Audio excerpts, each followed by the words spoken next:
Broadcasting from the business capital of the world, this is the Podcast Business News Network. We are back with Ailis Vann. So excited to speak to her live from Palmer, Alaska. She's a studio owner of Midnight Sun Yoga Center. How are you today, Ailis? I'm doing really well, thank you. I'm excited because, she's a beautiful woman. My first time talking to someone in Alaska, dream place, bucket list trip for me. And she's probably like, this is so mundane. I'm born here. Well, I don't know that yet, but we're going to get to know you on a personal one-on-one level first, Ailis, to find out everything about you. And again, then find out how did this passion come with yoga? And obviously talk about all the classes, the yoga, the healing classes, Pilates, and that she has to offer. So first and foremost, welcome to the show. How are you? I'm good. Yeah. It's early here, but I'm good. The daylight is coming back, so that's nice. Well, what time is it for you? We are 10 a.m. Eastern Standard Time. What are you? We're 7:08 7:08 a.m. Thanks for getting up early with us, Ailis. All right, so tell us a little bit about what you do with Midnight Sun Yoga and what type of studio it is. Sure. It's a yoga studio, and we have been around since 2012, which seems like just 5 years, but it's actually like 14, I think, close to. And yeah, we have classes 6 days a week and mostly yoga, but we do some sound healing as well. And then we also rent out the space to local people that are looking for a healing space. So we have massage rooms as well. Oh my goodness. Well, before we dive further into the studio, I want to get to know you. Where are you from? Tell us your backstory, and I would love to hear, I know you have some mentors out there who inspired you. So give us a little of the who, what, where, when, and why. We want to know all about you. Sure. So I was born and raised here. I've lived in Palmer for about 17 years, but I was born and raised down on the Kenai Peninsula, so about 4 hours south of here. If you look at Alaska, it's like kind of right in the middle and then down a little bit south. And I, grew up living the life. My parents had been here my mom had been here since the early 60s, her family.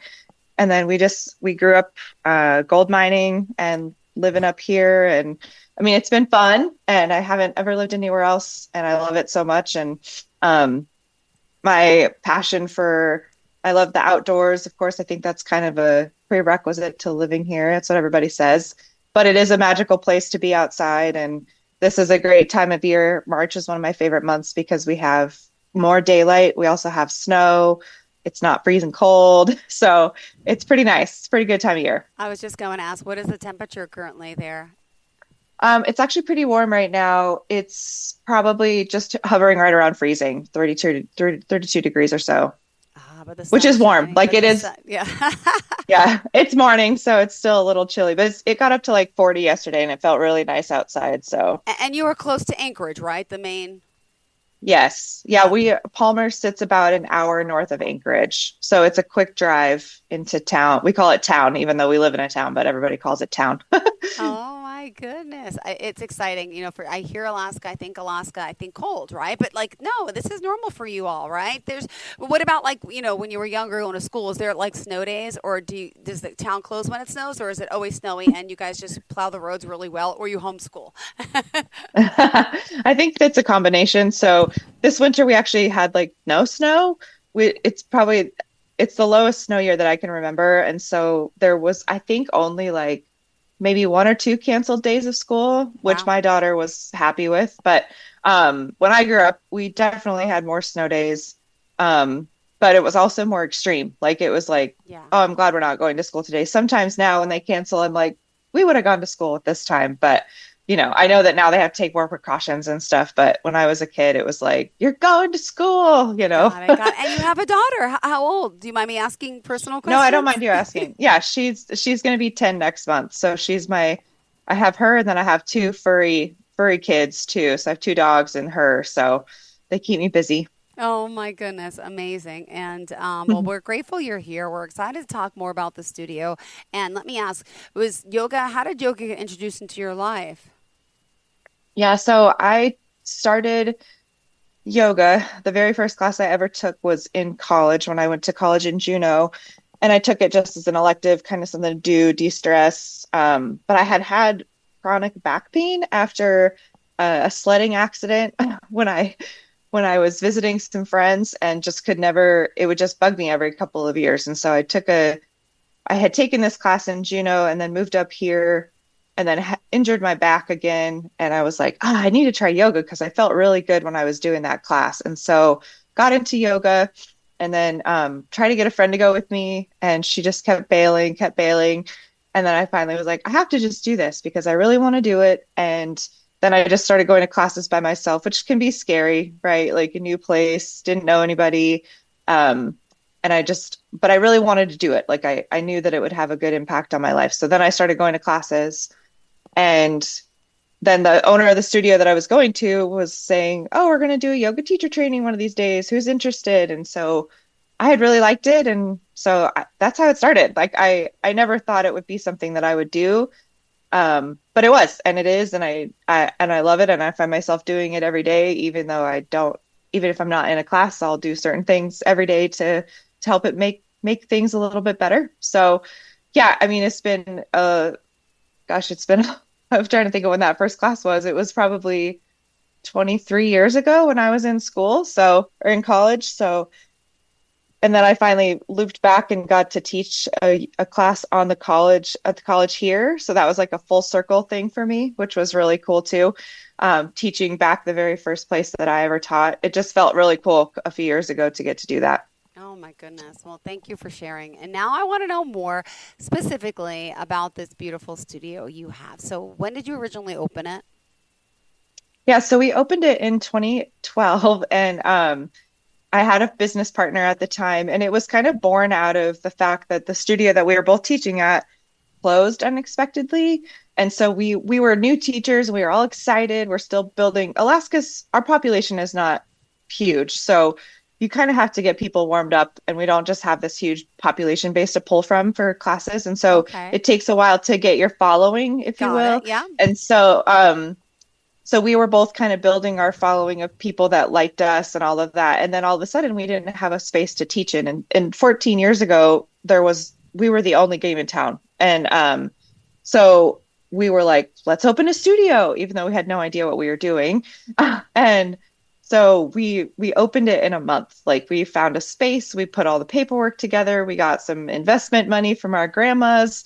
And then we opened Midnight Sun within a month. And I mean, Facebook was barely a thing 14 years ago, and so it was just like we put big posters in the windows of the space and then talked to all of our friends and really just tried to make it happen. So that's how it started. And it's pretty wild to think about. Like neither one of us had kids at that point, and so it was easier for us to stay up until 2 a.m. getting the studio ready than it would be now for multiple reasons. But yeah, like that's how it started. And then she left the partnership. She and her family moved out of state. Gosh, I want to say like 9 years ago. And so I've been on my own since then. Oh my goodness. And we're excited now. By the way, this Midnight Sun Yoga Center, do you also offer virtual classes as well, or this is only an in-person studio? It's only in person. Yeah, we did virtual stuff when everything was shut down for COVID. Yeah. But it's hard. Like I know a lot of people do yoga on YouTube or stuff like that, but there's something about the studio experience, like when you're there and you can just, how it is, like when you're like if you and I were sitting together right now, like it would be different than seeing each other over Zoom. But I think that in-person experience of yoga and being able to tell someone like, oh, hey, like make this little adjustment so you don't hurt yourself, or, just feeling that people's energy around you is just such a different experience. So, and people here, it's like in the wintertime, there's not a lot to do. And so people look forward to going to yoga as like a social time too. So no virtual for us. No, but tell me more about yoga. What attracts and draws people to yoga? I mean, mind, body, and soul, but give us some reasons why people should be joining and coming to class. Tell me, about, your experience. I know you've been doing this for almost 2 decades, I read, right? Is that possible? Mm-hmm. You don't look old enough. Yeah.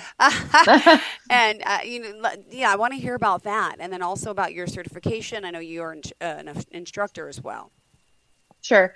Yeah. So like I said, I mean, I got into it because of an injury, and that's what we see a lot of is people with injuries. They come in and they want to have their body feel better. They also come in because of massive life changes, whether they get a cancer diagnosis or they're going through some sort of breakup or death in the family or anything like that. Like they're just looking for that connection of probably the community feel, right, of a class and all the goodness that comes with that, but also just looking for something to feel better. And I think yoga is such a great option for that. I also see people start just running, like they'll just put on running shoes for the first time in their life and then go run and then they're sore for a week because running is hard. But we meet people where they are, and we have a class for everybody. And it just people can the thing I love about yoga is that you can do as the instructor is asking, or you can just sit there and close your eyes and breathe like it's all yoga. So I think it's just such an accessible thing for so many people that um Mm-hmm. yeah, it just, and I mean, you can take any class you want. You can go into a class that just completely whoops you and you're sweating and shaking because your body's working so hard. Or the class that I teach, we call it Are Pillow you? Fort Nap. Oh no, I was reading. You do gentle and restorative yoga. Yeah, Yeah, I was going to ask what. Yeah, tell. I yeah, want to know the specific types of classes that you do offer, sure, and what do you teach? And I would love to hear about some of the other instructors too. sure.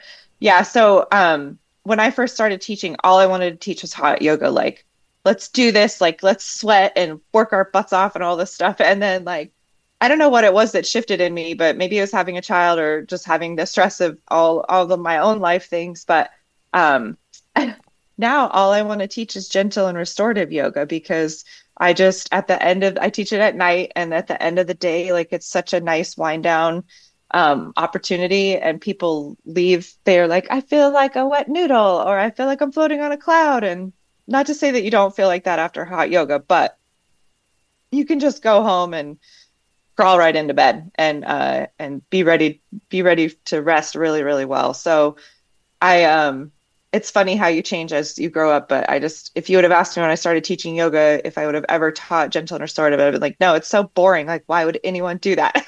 Hmm. But it's not. It's a great, like it's all great stuff, but I just prefer to teach that class now. So that's the only one I teach. I have teachers that teach everything else. So Well, tell me about the rest of the staff and what are the type of classes that you offer at Midnight Sun. sure. So we have hot yoga. It's not Bikram style. It's a heated class. We don't get super hot up here, as most people know. So our studio sits at about 88 degrees, which is, to be honest, quite warm enough.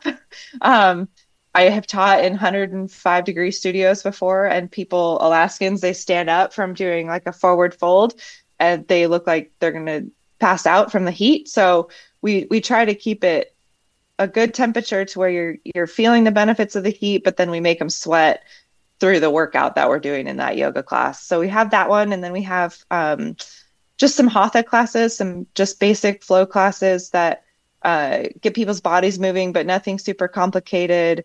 But each pose kind of builds on the last one. And we also have Pilates. We have a Pilates instructor, so Pilates is a popular class as well. Very challenging in its own way, but incredibly good for your body as well. And then we have our sound healing twice a month, which is another incredible opportunity for people that want to relax but don't want to do anything. I always tell them that sound healing is the best because the sound, like vibrations and stuff from the sound, is so amazing. And but then you can just lay in one spot for an hour. You don't have to even stretch. So that's a good opportunity for people too that want that chill time but don't want to move at all. So Oh my goodness. All right, this is fantastic. And what days are you open? we are open. The only day we don't have classes right now is Thursday, and that's because we rent the studio space to a private men's meditation group. So, but we're open otherwise every day of the week. We have a 5:30 in the morning class twice a week, and then most of our classes are in the evening because our demographics, like a lot of people work, and again, we don't have a huge population base to choose from or to pull from, and so we try to match those after work times to catch people on their way home. Beautiful. And let me ask you this. I was reading on the website, besides yoga, you offer sound baths. What is Yeah, that? that's a sound bath, sound healing. So Yeah. that's what I was just talking about with the Oh, that's the same term. Okay, sound bats. Okay, sound thank you. healing, sound bath. Yeah. But I have had people, I try to say sound healing because I have had people call and ask me if they need to bring a towel, Well, you know? I'm like, is Yeah. this a separate thing? I'm so sorry. I guess for people not No, it's familiar, okay. like, Yeah. And I'm that's not why I call it alone. sound healing. Yeah, Got you're it. not alone at all. Yeah. Eh, So the first time somebody called me and asked me that, I was like, what? Oh no, it's not an actual bath. That would be an interesting class to offer, but yeah, sound healing. So eh, you don't have to bring a towel. and what do you love most about, your team, about your studio, about your people? So the thing that I love the most and the thing that I brag about all the time is that everyone feels welcome in our studio, and we've always had that. So I feel my own experience going to yoga and not being the smallest person or not being the most fit person, and definitely not being the most coordinated. I feel like I've walked into studios and felt very intimidated and felt like I wasn't welcome, or everyone has super duper expensive yoga clothes and I don't, all of those things that are kind of like those self-conscious things. Um, Midnight Sun is not like that at all. Like I feel like all of us are so welcoming just by nature. We're not trying, it just is the way that it is. And we welcome everyone, every shape and size, every age. I love every class that we have has nearly every demographic of people from 16-year-olds to 75-year-olds, everyone. It's just wonderful. That's my most favorite thing about it. And people leave and they're like, oh my gosh, like I feel so good. I feel so comfortable. I feel, which is great. And that's what you want, right? Like we're already in a room together. We don't know each other. We're all stretching and you can hear me breathing. Like it's already intimate, so it might as well be as comfortable as possible. And I think that everyone does a great job and all of our instructors are wonderful humans. And I just love how much effort and love they put into the studio as well. Ah, and how long are classes, by the way? Most classes are 75 minutes, so just a little over an hour. Yep. So not too long, not too short. Wow. And like, do you have like the same group of people? I'm assuming there's a lot of yogis that you all stick together. Do you also like go outside together? I saw some pictures online of doing outside yoga. Is that something that you do at Mhm. certain times of the year, or do you do it in the cold? No, we've been asked to do it in the cold before. We've never done it. Like we've, yeah, talked about doing yoga in the snow.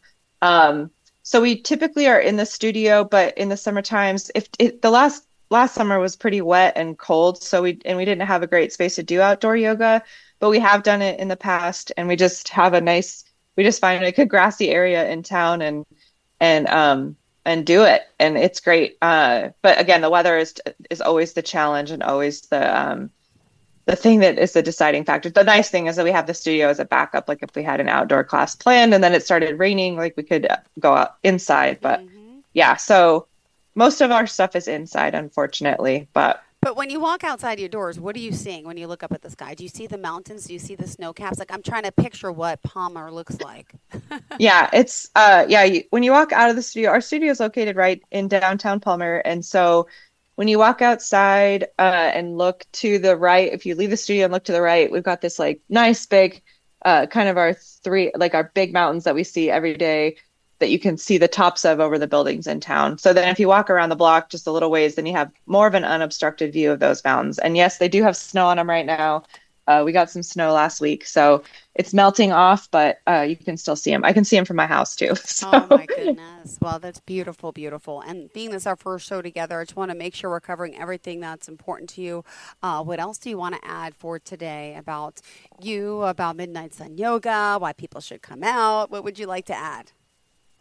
well, I think that kind of what I was saying, I think, it's super easy to just do it at home, like pull up a YouTube video or whatever, some app that has yoga on it, but there's so much more to it than just doing it by yourself in your living room. I have a hard time practicing at home because I have two dogs that want to do yoga with me, and then I'm like in a pose and I'm like, oh, I really need to clean my floor, or my daughter wants attention or whatever. And so Mhm. I think that studio experience, that's meeting people, even if you don't want to, like you don't have to talk to people, but everyone else that's there is super friendly. But just being around other people, I feel like that is such an important factor that you can't get when you're doing it by yourself. And plus, you don't know if you're doing it wrong, you know. and you can't ask somebody right away, like, hey, am I doing this right? Or it hurts when I do this, or hey, I really want to do this pose, or could you explain this more to me? Like, to me, that's just the biggest thing about why people should go to a studio, versus just doing it online or not doing it at all, I guess. Yeah. There's something about the in-person factor, clearly. I mean, that's, and I'm sure you guys are all friends, right? How many friends have you met through the studio? Yeah, so many, and that's a good point too. A lot of And that's the thing, like, yep. yeah, and I would have never gotten into it if I would have waited for my friend, but then I met friends there, so then had people to do it with while I was there, and have built some great friendships.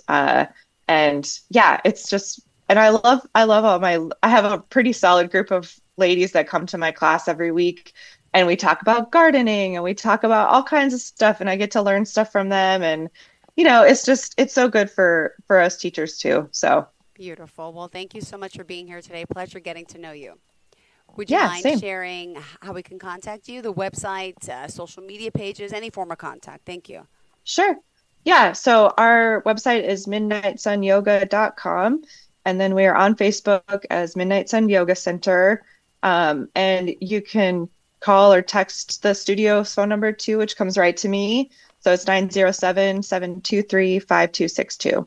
Beautiful. Thank you so much. Pleasure getting to know you today, and wishing you a beautiful day. Happy early morning. Get going.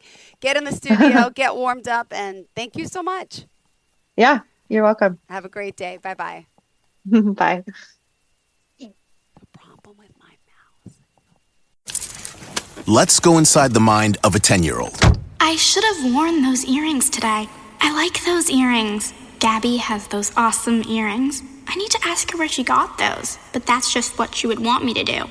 I'll have Michaela ask her for me. Buckle up, Sarah. Yeah, but then Michaela will be like, why don't you just ask her yourself? That's just like Michaela. Sarah, buckle up. Michaela's such a great name. I wish I was called Michaela. There's like a dozen Sarahs in my class. Hey, we're not hitting the road until you buckle up, honey. Oh yeah, seatbelt. I forget sometimes because my brain is like busy, I wonder if there's pizza at school today. Sometimes it can be tough to get through to your kids, but it's not impossible. Always make sure they're wearing their seatbelts, even on short drives. Remember, you have the keys, you have the power. Never give up until they buckle up. A message from the National Highway Traffic Safety Administration and the Ad Council. Visit safercar.gov/kidsbuckleup for more information.